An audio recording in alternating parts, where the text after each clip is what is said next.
I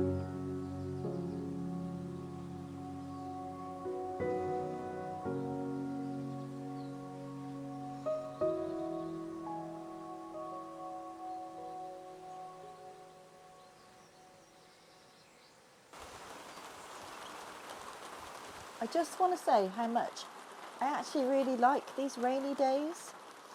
We've been at work this morning and we've just come home, and it's that bit of the day that's in between coming home from work and getting some dinner and settling down for the afternoon and then settling down for the evening.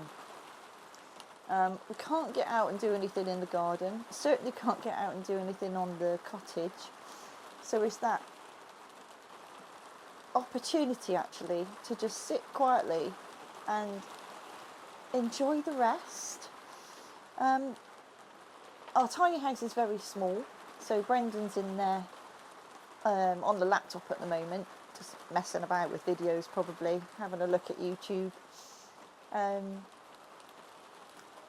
And because we live together and it's so small, it's quite nice to get this bit of separation. And the benefit of having this space out here that's covered cannot be underestimated.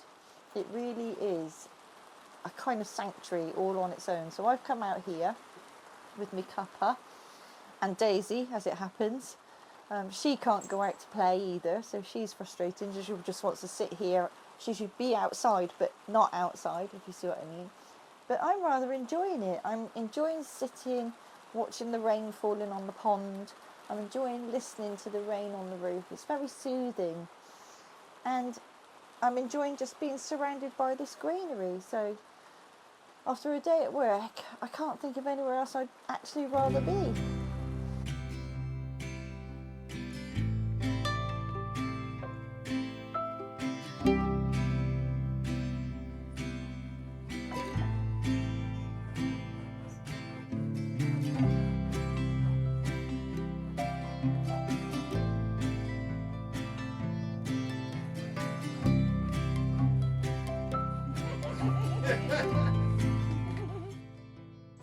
As you can see, Brendan is in the process of sticking our rug firmly to the floor. This is because I have a cheeky habit of moving it slightly offline, and that really messes with his sense of order, but I just can't help winding him up. So he's finally taken matters into his own hands. There are quite a few little jobs in our tiny home that need finishing, and you'll be seeing them popping up in future videos.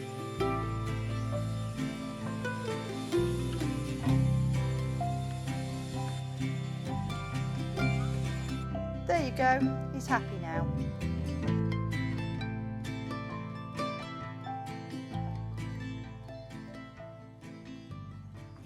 So today I've brought you out just to the edge of our little woodland here, and it's because of this, just here, this giant hogweed. I keep wanting to call them giant hogwarts, but they're not giant hogweeds. Now this has become a bit of an issue for us.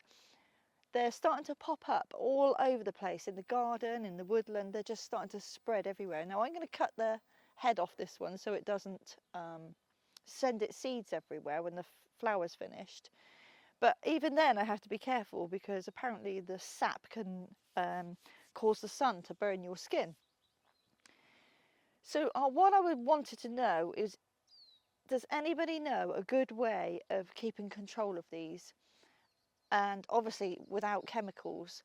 So I'm going to go and cut them down as much as I can, but I know they'll spring up really, really quickly. They'll spring back really, really quickly, and I'm still going to be finding them all over the place, and I'm at a bit of a loss of how to deal with them. They've got very deep roots as well, so you can't just go digging them out. So if anybody's got any really good suggestions how to keep control of giant hogweed, I would be so grateful. So please let me know in the comments if you've had any success in any ways whatsoever. Again, obviously without the chemicals. Something I've been meaning to talk about for quite a while now is our off-grid system and setup, and in particular our leisure batteries. Now, when we built our tiny home, we did it over about a 2-year period back in the UK, We had a little plot on a farm where we could store the trailer, and we sort of built it from the ground up. We had a lockup as well for materials and stuff. So when it came to the off-grid system, we were buying, with everything really, we were buying stuff sort of every month, what we could afford, and storing it and using it in the tiny home. So with the off-grid stuff, we were buying components. And when it came to leisure batteries, we could only afford to buy 2 a month because they were nearly 200 quid each. So we were buying these and storing them. So anyway, we eventually finished the tiny home, had the solar panels on the roof, all the setup, all the off-grid stuff was set up and sort of built into the tiny home. Leisure batteries were sort of just on the back of the trailer. Came to Ireland. Now, when we came here, another sort of bit of naivety really, but we sort of thought we might be able to park anywhere on the land, but it was completely overgrown and we got stuck coming down the track. So our neighbour really kindly pulled us up the track with a tractor. But it was a bit like he sort of pulled us onto the land, and where we sort of, that was it. He just pulled us on and said, there you go. So that was where we sort of stayed. And that has turned out brilliantly, and we've got an amazing view, and we wouldn't have chose a better place. But we started, so this is the thing, when it came to the solar. So firstly, where we were pulled up, we weren't south facing, and I'd already fixed, like I said, the panels to the roof. So that was a problem. But what I didn't realise in my naivety, that the batteries were actually dead. And because I'd been buying them years in advance and just storing them, they'd obviously come fully charged and they drained right down. Now, arriving in the winter as well, and the panels being on the roof, they were getting no charge. So we had no power. They were just cutting out all the time. So our inverter was cutting out all the time, so it didn't have enough power to run anything. Our fridge and freezer just wouldn't even start, or they'd run for 10-15 seconds and then a little alarm would go off saying no power. So we were really quite sort of panicking, and we didn't have a generator when we arrived, and we were thinking, you know, what have we done? And I still didn't really understand. So I rung up the manufacturer, the people that we bought them from, and they said that, you know, as soon as you get your batteries, you've got to keep them topped up. You know, you can't let them run down over that period of time. Otherwise they can be damaged, and you know, they've had it. So we sort of we you know, it was pouring with rain, it was cold, it was winter, we had no power, and we were just thinking, you know, that's a great start, what have we done? But anyway, we decided, because we're normally like, you know, try and be as positive as we can, thought, right, well, let's not let it sort of spoil the start of this life. So we took the panels off the roof, we moved them up the field. I had to get some quite expensive long cable that was a lot thicker, so we didn't lose too much power coming down the cable because they were further away from the batteries. We set the panels up, and over a period of about 6 weeks, they did sort of trickle charge, and they started to top up again. We still didn't know if they were going to be broken, but eventually they went into float, which means they were full. And ever since then, and this is, bear in mind, nearly 2.5 years ago, for about 10 months of the year, they top up to full every single day, and they've been fantastic. We have no alarms going off, they don't fail to run anything. The inverters never caused a problem. So we were really lucky, really. But for anyone sort of thinking of setting up off-grid and using 12-volt batteries, I know a lot of people have a different system, especially if you've got like a conventional house. But for this sort of thing, is just to bear in mind, if you're thinking, oh, you know, let's get a couple of batteries in advance and save them and build up your battery bank, then you need to keep them topped up, because I think we were really lucky that they didn't end up damaged. But yeah, as fingers crossed, as of today, 2.5 years later, they're running absolutely perfectly.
I don't know if you can make out all these, I've got all these midgy bites all over my head here. You probably can't see them.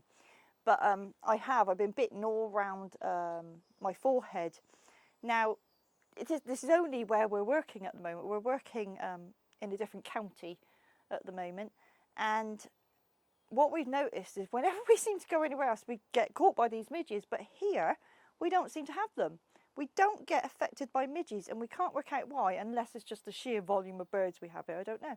We've got water, we've got trees. I mean, there's a little pocket of them here and there. Sometimes you'll have a little pocket under the trees, but generally we haven't got the midges, and we can't really explain why except for the bird life. But who knows?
So we're back after a day's rain, and what I've been trying to do over the last day or so is get this bed finished, and there's a few reasons for that really.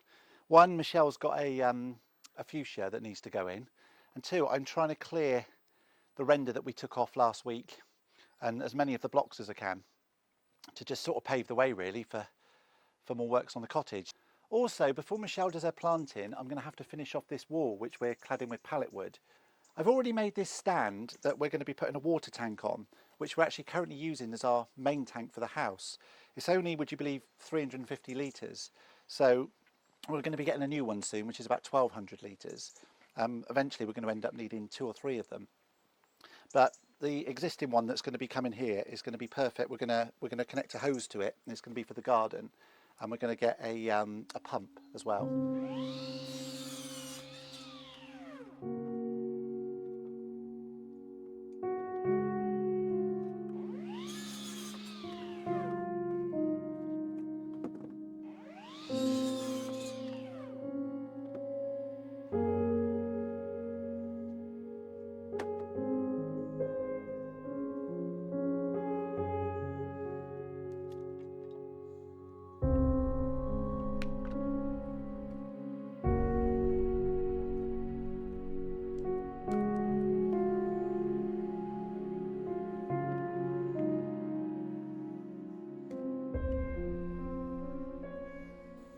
first couple of years of being here, whenever we'd get pallets like this, which we use all the time, Brendan would have to break them up using just a crowbar. And it was quite a long process and pretty soul destroying as well. So this pallet breaker has been an absolute game changer. A friend of ours told us about it, and now we wouldn't do this any other way.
So you've just joined me as we've just got back from shopping.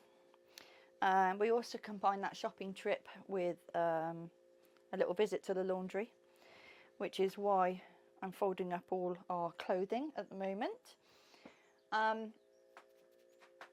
We do have our own laundry system here. How we can wash our own clothes. we are going to be putting that in a video soon. One of our subscribers asked us how we do it, and we explained briefly in the comment, but we are quite happy to put that in a video in the coming week, so that's what we're going to be doing. But until then, we're just going to do our laundry in our local town, and it's great in Ireland. There's a laundrette on every corner, it seems, here. It's brilliant. So we're never stuck for having clean clothes. Anyway, it takes me off the subject slightly. Something that I've been wanting to do for quite some time is, and I'm sorry about this, Brendan, he's actually outside mowing the lawn at the moment. You might be able to hear the lawnmower in the background, so he'll be gone for hours.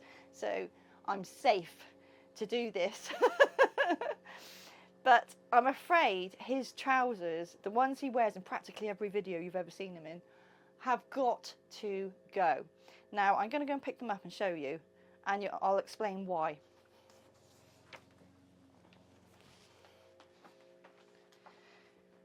Right, so these are the ones, you probably recognise them, you see him in pretty much every video he's ever been on. They are absolutely disgusting. They are full of holes. I mean, ridiculous. I mean, that's his knees. There are no knees in these anymore. I'm going to throw them away because, quite frankly, he wears them everywhere. He even wears them to town. And quite frankly, there are so many holes in them that he could get arrested. They're bordering on obscene. So it's time for them to go. While he's out the way, I'm going to be getting rid of them. Now, I feel really bad about this because he doesn't have many clothes. And the reason for that is, although you can't tell on camera, he's 6'5". So he has to have specialist clothes because he can't just pick them off the shelf in a normal shop or online shop. Nowhere does clothes for him. And even when he does find them, quite often they're for big and tall men. So tall as well as being very broad. And he's by no means broad. He's quite a slim build, even though he's got a bit of a belly these days. But he's very slim build, skinny little legs, and but he has got this 5'7" height, 6'5" height. That's a real disadvantage. I didn't even think about it when I met him.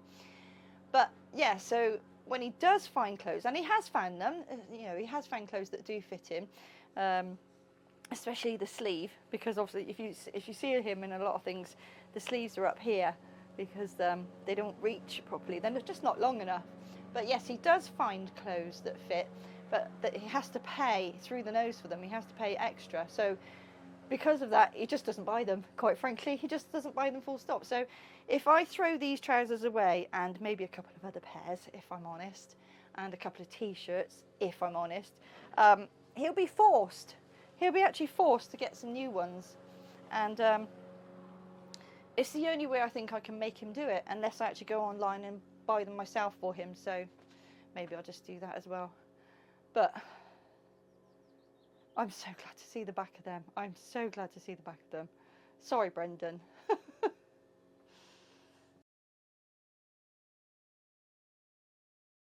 I've got a lovely young hazel tree here, and I've just discovered it's got a little bit of a pest problem.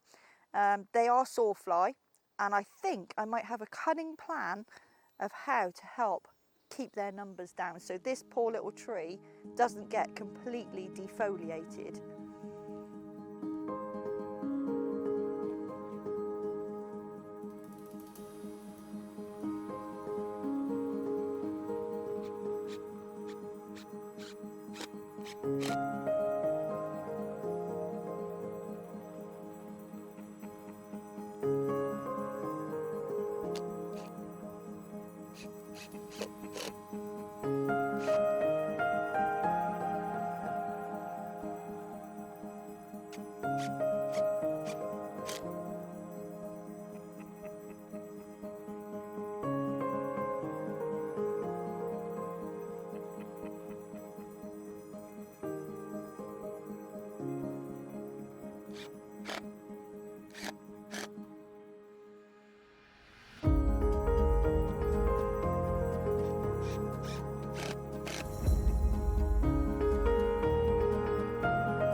You'll have just seen me knot together this temporary little bird feeding station. I've put some sunflower seeds in here, and the idea behind it is that if I can attract the birds that like these seeds, and I'm really thinking mostly of the blue tits, the great tits, the coal tits, they really also enjoy a juicy caterpillar. Now, these sawflies will be a really nice little protein-packed treat for them. So if I can encourage them to come here, what will happen is they'll also notice these little juicy grubs, and they'll be tempted to take them as well. So it's a natural way of controlling the numbers. Something else that I felt was important to mention while I was talking about a bird feeder is keeping them scrupulously clean. There is a really horrible fungal disease called trichomoniasis. I hope that's how you pronounce it. And it particularly affects finches, so green finches, goldfinches, chaffinches, and they also love these sunflower seeds. Now, a bird that gets this disease will not survive, so I just wanted to say to you, if you do feed the birds, please, please, please do keep your feeders really clean, just a little bit of disinfectant every time you empty and change them, because you will literally be saving birds' lives. So that wraps it up for another week. We've had some exciting news. We've got a new grandson called Finley. He goes along with our beautiful, beautiful granddaughter Millie, who's 5 years old. So I'm popping off to the UK to go and visit them. You have to stay here, unfortunately, don't you? Yeah, I've got to stay and work, unfortunately. Yeah, and look after the cats. Clever as they are, they can't look after themselves. If anybody out there can help me with the hogweed problem, that would be really appreciated. I'm not joking, I really don't know how to deal with them. So that would be a great help. And you've forgiven me now, haven't you, for throwing your trousers away? No, let's move on. Obviously, he hasn't forgiven me. No, it's but fine. I think the They had to viewers go. would probably agree that they had to go. So coming up next week, we will see whether my little improvised bird feeder will help with those sawflies, the sawfly problem that we have on the hazel trees. We'll also check on the hostas. I made a little trough for them some time ago to help defend them against the slugs. So we'll see if that's done the trick or not. And finally, we've got some exciting developments about potentially getting our chickens in the very near future, haven't we? Yeah, so exciting. Brilliant. So please like if you've enjoyed the content today, and subscribe if you're not already. But we'll see you next week at 7 o'clock. Yeah, take care. Thanks for watching.